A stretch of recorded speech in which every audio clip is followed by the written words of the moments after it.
Hello friends, आप सभी का स्वागत है स्टडी कवर क्लासेस में। तो आज की इस वीडियो में आप लोगों का जो है सो जैकपॉट क्लास 8 का जो मॉडल पेपर जारी किया गया है उसका हम लोग विज्ञान का जो है सो हम लोग पूरा कंप्लीट सॉल्यूशन करने वाले हैं। ठीक, यानी इसी टाइप से आपका क्वेश्चन जो है सो पूछा जाएगा। तो चलिए सबसे पहले हम लोग इसका कुछ इंस्ट्रक्शन जो सामान्य निर्देश दिया गया है उनसे क्वेश्चन को पढ़ते हैं, उसके बारे में समझते हैं। ठीक, टोटल आपका मार्क्स कितना 50 नंबर का रहेगा। ठीक, क्वेश्चन भी आपका 50 रहेगा, एक एक नंबर का एक एक क्वेश्चन रहेगा।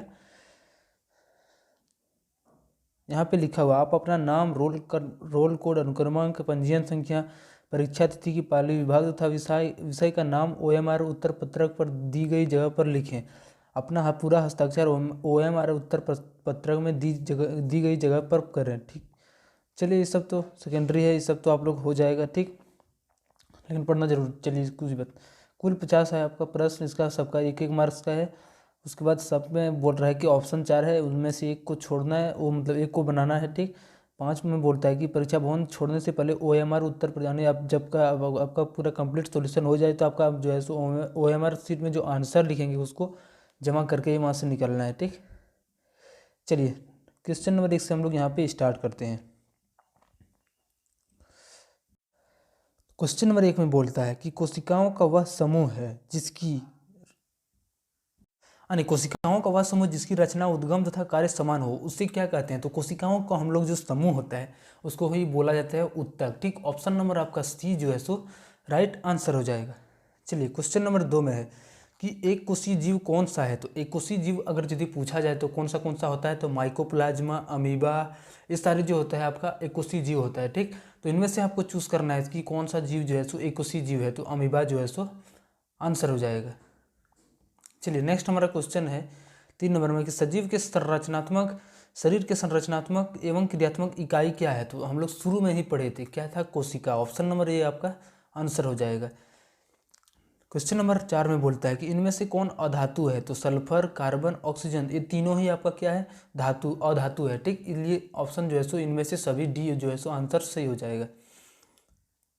5 में बोलता है निम्न में धातुओं का उपयोग किया जाता है। तो धातुओं की जो उपयोग किया जाता है कहाँ पे, पटाखों में नहीं भाई। उसके बाद बोलता है उर्वरक में, तो खाद बनाने में भी धातु का जो है सो उपयोग नहीं किया जाता है। अगला बोलता है खाना बनाने के बर्तन में, तो ये जो है सो आपका राइट आंसर हो जाएगा। ऑप्शन नंबर सी जो है सो आपका सही आंसर होगा। अब नेक्स्ट क्वेश्चन हमारा 6 नंबर में कि कौन सी एकमात्र धातु है जो विद्युत की सुचालक है। अधातु होकर भी एक विद्युत का सुचालक जो हो जाता है वो कौन सा हो जाता है, ग्रेफाइट, जो कहाँ पे पाया जाता है, पेंसिल की जो है सो अंदर काला काला टाइप हम लोग प्रैक्टिकली देखते हैं। ठीक, चलिए नेक्स्ट हमारा क्वेश्चन नंबर 7 में कि सूक्ष्म जीवों को वृद्धि को रोकने के लिए किसका उपयोग किया जाता है, नपक, खाद्य, चीनी। तो हम लोग परिरक्षण, खाद्य व परिरक्षण में पढ़े थे कि ये तीनों का ही यूज किया जाता है। ठीक, तो ऑप्शन नंबर डी आपका जो है सो सही आंसर हो जाएगा। चलिए नेक्स्ट हमारा 8 नंबर क्वेश्चन में है कि लेग्यूम पौधों की जड़ों का कौन सा जीवाणु उपस्थित होता है। तो लेग्यूम पौधों की जड़ों में जो है सो राइजोबियम नामक जीवाणु पाया जाता है। ठीक, जो क्या करता है, नाइट्रोजन को किस में चेंज करता है, नाइट्रेट में चेंज करता है, जिससे क्या होता है हमारा जो है सो उसमें ज़्यादा प्रोटीन पाया जाता है। जैसे किसमें, तो आपका हो गया कोई भी आपका जो जड़ के अंदर होता है, धरती के अंदर उगता है आपका, जैसे आपका हो सकता है जैसे चना हो गया, दाल हो गया, ये सारी चीज़ें जो है सो राइजोबियम जीवाणु के कारण उतना प्रोटीन दे पाता है। ठीक, 9 नंबर में क्वेश्चन बोलता है कि भिंडी की पीत किस सूक्ष्म जीव से होता है। तो ये विषाणु के कारण होता है। ठीक, ऑप्शन नंबर डी आपका आंसर हो जाएगा। 10 में बोलता है विद्युत धारा किसी पदार्थ पर किसी वांछित धातु को निक्षेपित करने की प्रक्रिया क्या कहलाती है। तो ये जो प्रक्रिया होती है हमारा वो विद्युत लेपन कहलाती है। ठीक, ऑप्शन नंबर आपका सी जो है सो आंसर सही हो जाएगा। नेक्स्ट हमारा 11 नंबर क्वेश्चन है कि वह कौन सा घोल है जो विद्युत का सुचालक कुचालक होता है। कुचालक बोला है यानी विद्युत का जो है सो चालन नहीं करेगा। तो नींबू का रस करता है, इसमें हाइड्रोजन आयन पाया जाता है, नल का भी पानी ये भी पाएगा, सिरका भी करता है, लेकिन आशुद्ध जल जो फिल्टर हुआ पानी रहता है वो नहीं करता है। ठीक, ऑप्शन नंबर डी आपका आंसर हो जाएगा। नेक्स्ट 12 नंबर में है कि विद्युत अपघटन का क्या उपयोग है। तो विद्युत अपघटन का जो उपयोग होता है वो क्या होता है, धातुओं के निष्कर्षण में यहाँ पे भी किया जाता है, अगर धातु के शुद्धिकरण में यहाँ पे भी किया जाता है, इलेक्ट्रोप्लेटिंग में भी किया जाता है। ऑप्शन नंबर डी जो है सो सही आंसर होगा। नेक्स्ट हमारा है 13 में कि निम्न में कौन जीवों की जनन की अलैंगिक विधि है। तो अलैंगिक विधि किसको कहते हैं, जिसमें शरीर के मतलब विभाजन या अपने आप जो है सो शरीर में कोई चेंज की वजह से अपना जो है सो एक अलग जीव का निर्माण होता है। ठीक, तो यहाँ पे कौन सा हो जाएगा, वो मुकुलन हो जाएगा। किसमें होता है, मुकुलन द्वारा हाइड्रा में जनन होता है। ठीक, 14 में बोलता है बाह्य निषेचन किस में होता है, तो मछली में, स्टारफिश में, मेढक में, इनमें से सभी में। तो कौन सा हो जाएगा ऑप्शन आप? तो बाह्य निषेचन जो होता है वो कहाँ पे होता है? मेढक के अंदर। ऑप्शन नंबर सी आपका आंसर हो जाएगा। चलिए नेक्स्ट हमारा 15 नंबर में है कि निषेचन के परिणाम स्वरूप क्या बनता है। जब निषेचन होता है तो उसके फलस्वरूप क्या बनता है? सबसे पहले युग्मनज बनता है, ठीक। युग्मनज विकसित होकर क्या बनाता है? भ्रूण। लेकिन यहाँ पे बोला है निषेचन के फलस्वरूप, तो निषेचन के फलस्वरूप युग्मनज का निर्माण। ऑप्शन नंबर बी आपका आंसर होगा। नेक्स्ट हमारा 16 नंबर में है कि दो सतहों पर संपर्क के कारण कौन सा बल लगाता है। तो दो सतहों के जो संपर्क के कारण जो बल लगता है वो कौन सा बल लगता है? वो हमारा घर्षण बल लगता है। ऑप्शन नंबर सी हो जाएगा। नेक्स्ट हमारा 17 नंबर क्वेश्चन में है कि एकांक क्षेत्रफल पर कार्यरत बल को क्या कहा जाता है। तो इन्हीं को जो है सो दबाव कहा जाता है। ऑप्शन नंबर सी आपका आंसर हो जाएगा। दाब बराबर क्या होता है? एकांक क्षेत्रफल पर लगने वाला बल, ठीक। ऑप्शन नंबर सी आपका आंसर हो जाएगा। 18 नंबर में बोलता है निम्नलिखित में कौन सा संपर्कित बल है, यानी जो टच करके बल लगाता हो, इधर से भी टच हो गया, इधर से भी टच हो गया, पेशी बल। तो यही हो जाएगा आपका, ठीक। क्योंकि हम किसी भी वस्तु, जैसे घोड़ा तंगा खींचता है तो क्या संपर्क रहता है दोनों से, ठीक। लेकिन चुंबकीय बल एक थोड़ा पहले दूर से ही अपना जो है सो अपना काम प्रभाव दिखाना शुरू करता है, ये भी और ये भी। नेक्स्ट क्वेश्चन आपका है यहाँ पे 19 नंबर में, ठीक, कि सूर्य नाभिकीय अभिक्रियाओं द्वारा क्या उत्पन्न करता है। तो ऊष्मा और प्रकाश दोनों ही उत्पन्न करता है। ऑप्शन नंबर सी आपका आंसर होगा। चलिए नेक्स्ट हमारा है 20 नंबर में कि निम्न में कौन जीवाश्म ईंधन नहीं है। जीवाश्म ईंधन किसको कहेंगे? जो हमारा जीव क्षेत्र से किसी जीव के मरने या गड़ने के कारण, किसी पेड़ पौधे के जो है सो गलने के कारण जो हमारा पृथ्वी के अंदर बहुत दिनों तक रहता है और वहाँ से जो बनता है कोई भी पदार्थ जिससे हम यूज करते हैं तो उसको हम क्या बोलते हैं? तो जीवाश्म ईंधन बोलते हैं, ठीक। तो इनमें से बोलता है नहीं है, तो कौन सा हो जाएगा? कोयला तो ऐसे ही बनता है, प्राकृतिक भी इससे गैस, पेट्रोल भी, लेकिन लकड़ी जो है सो ये पेड़ पौधे द्वारा अपने आप जो है सो ये उसका किसी भी इसका जो है सो ऊपर ही प्रक्रिया है, इसका धरती के अंदर उतना कुछ कारोबार नहीं। ऑप्शन नंबर बी आपका आंसर होगा। नेक्स्ट 21 में किसी पदार्थ के दहन के लिए क्या आवश्यक है। तो उसके लिए क्या चाहिए? दहनशील पदार्थ, ज्वलन ताप, ऑक्सीजन, या इनमें से सभी।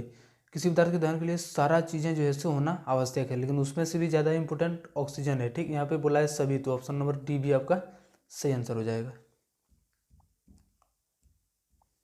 यहाँ से, ठीक। चलिए नेक्स्ट हमारा है कि जीवन काल की वह अवधि जब शरीर में ऐसे परिवर्तन होता है जिनके परिणाम स्वरूप जनन परिपक्वता आती है। तो यही परिभाषा हमारा किशोरावस्था का हो जाता है। ऑप्शन नंबर सी आपका आंसर सो ये हो जाएगा। चलिए नेक्स्ट हमारा क्वेश्चन है कि क्रोध, चिंता एवं उत्तेजना में कौन सा हार्मोन उत्तरदायी है। तो जो क्रोध आता है, चिंता आता है, उसके लिए जो हार्मोन उत्तरदायी होता है जिसके कारण आती है, वो कौन सा हो जाता है। चलिए यहाँ पे ऑप्शन चेक करते हैं। एक में बोलता है थायरॉक्सिन, एड्रेनलिन, अगला बोलता है टेस्टो। तो यहाँ से जो हो जाएगा ऑप्शन नंबर बी जो है सो एड्रेनल के कारण जो है सो ऐसा क्रोध उत्पन्न होता है, ठीक। चलिए नेक्स्ट हमारा 24 नंबर में है कि बच्चे के लिंग के निर्धारण के लिए कौन उत्तरदायी है। माता पिता, दोनों, इनमें से दोनों, कोई नहीं। तो ये दोनों ही होता है। ऑप्शन नंबर सी आपका जो है सो आंसर सही हो जाएगा। चलिए नेक्स्ट हमारा 25 में बोलता है यदि आपतन कोण की माप 30 डिग्री है तो परावर्तन कोण का मान कितना होगा। तो आपतन कोण और परावर्तन कोण दोनों का ही मान जो है तो सेम होता है, तो 30 डिग्री जो है सो आंसर सही हो जाएगा। चलिए नेक्स्ट हमारा क्वेश्चन नंबर में है कि 26 में है कि समतल दर्पण से बना प्रतिबिंब किसका होता है। आभासी, वास्तविक, धुंधला या कोई नहीं। तो ये आभासी होता है, ठीक, दर्पण के पीछे। ऑप्शन नंबर ए आपका सही आंसर हो जाएगा। नेक्स्ट 27 नंबर में है कि वह यंत्र जो दृष्टि रेखा पर नहीं रहने वाले वस्तुओं को भी दिखा सकता है। तो उसको हम लोग क्या बोलेंगे? तो वही कहलाता है हमारा पेरिस्कोप, जिसके द्वारा जो है सो हम देख सकते हैं। ऑप्शन नंबर ए आपका आंसर हो जाएगा। चलिए नेक्स्ट हमारा 28 में है कि काटी गई फसल से बीजाओं या दानों को अलग करना या क्या कहलाता है। यानी जब फसल कट जाती है उसके बाद जो है सो बीजों से दानों को जो है सो हम लोग अलग करते हैं, वो प्रक्रिया जो कहलाती है वो क्या कहलाती है आपका? निराई, उसाई, कटाई, थ्रेसिंग। तो आपका जो प्रक्रिया बीजों को जो हम दाना से अलग करते हैं वो थ्रेसिंग कहलाता है, ठीक। थ्रेसर के द्वारा हम लोग करते हैं। ऑप्शन नंबर डी आपका आंसर हो जाएगा। चलिए नेक्स्ट हमारा क्वेश्चन नंबर है कि अनाज के भंडारण के लिए अनाज में नमी की मात्रा क्या होनी चाहिए। तो चलिए नेक्स्ट हमारा क्वेश्चन है यहाँ पे जो 12% से कम, 22% से कम, 14% से कम या 24% से कम। यानी अनाज के भंडारण के लिए जो अनाज में नमी की मात्रा होना चाहिए वो 14% से कम होना चाहिए, ठीक। ऑप्शन नंबर सी आपका जो है सो सही हो जाएगा। इतना रहेगा तो उसके लिए बेटर होगा भंडारण। चलिए नेक्स्ट हमारा 30 नंबर क्वेश्चन में है कि किस जीव को किसानों का मित्र कहा जाता है? तो सांप, हाथी, चूहा, केंचुआ। तो केंचुआ को जो है सो किसानों का मित्र कहा जाता है। ठीक, ऑप्शन नंबर आपका सी डी जो है सो आंसर हो जाएगा। होता है सूर्य के सबसे ऊपरी सतह का तापमान कितना होता है? तो इसका जो तापमान होता है 6000 डिग्री सेल्सियस। जो बाहरी जो क्षेत्र होता है इसका तापमान सबसे ज़्यादा 6000 डिग्री सेल्सियस होता है। ऑप्शन नंबर बी जो है सो आंसर हो जाएगा। 32वें होता है निम्न में कौन प्राकृतिक उपग्रह है? उपग्रह क्या कहते हैं, किसको कहते हैं उपग्रह? जो किसी का परिक्रमा करते हो, ठीक, किसी के चारों ओर जो है सो चक्कर काटते हो तो उसको हम बोलेंगे उपग्रह। आपका सूर्य, ये तो नहीं, चंद्रमा, ध्रुव तारा, आर्यभट्ट। तो कौन सा हो जाएगा इसमें? चंद्रमा। ठीक, ये तो तारा है और ये आर्यभट्ट जो है सो क्या है? एक कृत्रिम उपग्रह है। ठीक, ये भी उपग्रह है लेकिन ये बनाया गया उपग्रह है, लेकिन ये क्या है? प्राकृतिक, पहले से अब मौजूद है। नेक्स्ट हमारा 33 में है कि किस ग्रह का द्रव्यमान सबसे अधिक होगा है? तो जिसका भाई जो सबसे बड़ा होगा उसका द्रव्यमान भी ज़्यादा होगा, उसका घनत्व भी ज़्यादा होगा। तो कौन सा हो जाएगा? बृहस्पति। ऑप्शन नंबर सी हो जाएगा। चलिए 34 में बोलता है घर्षण हमेशा होता है हानिकारक, लाभदायक, आरोपित बल की दिशा में कार्य करता है, आरोपित बल का विरोध करता है। तो घर्षण हमेशा जो क्या करता है? आरोपित बल का जो है सो विरोध करता है। कोई अगर यदि इधर से जा रहा है तो उसका क्या करता है? इधर से ये उल्टा फोर्स लगाता है। ठीक, तो कौन सा आंसर हो जाएगा आपका? डी जो है सो सही आंसर हो जाएगा। घर्षण निर्भर करता है पृष्ठ की प्रकृति, वस्तु के बाहर, दोनों पर, किसी पर भी नहीं। तो पृष्ठ की प्रकृति पर निर्भर करता है और ये वस्तु के बाहर पर भी करता है। ठीक, ऑप्शन नंबर सी जो है सो आपका आंसर हो जाएगा। क्या फॉर्मूला होता है? M G. एम मैंने मास और जी मैंने ग्रेविटेशनल फोर्स। आपका कितना लग रहा है? ऑप्शन नंबर सी आपका आंसर सी हो जाएगा। नेक्स्ट हमारा 36 में है कि घर्षण बढ़ने का कारण निम्न में कौन है? स्नेहक द्वारा, बॉल बीरिंग के द्वारा, सतह रुखड़ा कर, इनमें से कोई नहीं। तो स्नेहक द्वारा क्या है? घर्षण को जो है सो कम किया जा सकता है, बॉल बेयरिंग को भी कम किया इसके भी द्वारा, लेकिन रुखड़ा सतह रहेगा तो क्या होगा? वहाँ पे घर्षण बढ़ जाएगा, जिसके कारण वहाँ पे चलना बहुत ही ईजी हो जाएगा। ठीक, ऑप्शन नंबर आपका सी जो है सो आंसर हो जाएगा। 37 में बोलता है इनमें से कौन संश्लेषित रेशा है जो मानव निर्मित रेशा है? सूती वस्त्र, रेशमी ऊन, ये सारा आपका जो है सो प्राकृतिक से प्राप्त होता है। लेकिन डी नंबर आपका जो है सो, ए नंबर आपका नाइलॉन जो हो जाता है, ये क्या होता है? मानव निर्मित रेशा यानी संश्लेषित रेशा होता है। ठीक, चलिए नेक्स्ट हमारा क्वेश्चन है कि निम्न में कौन 4R में नहीं है? तो 4R का मतलब क्या था? बहुत कम यूज करना।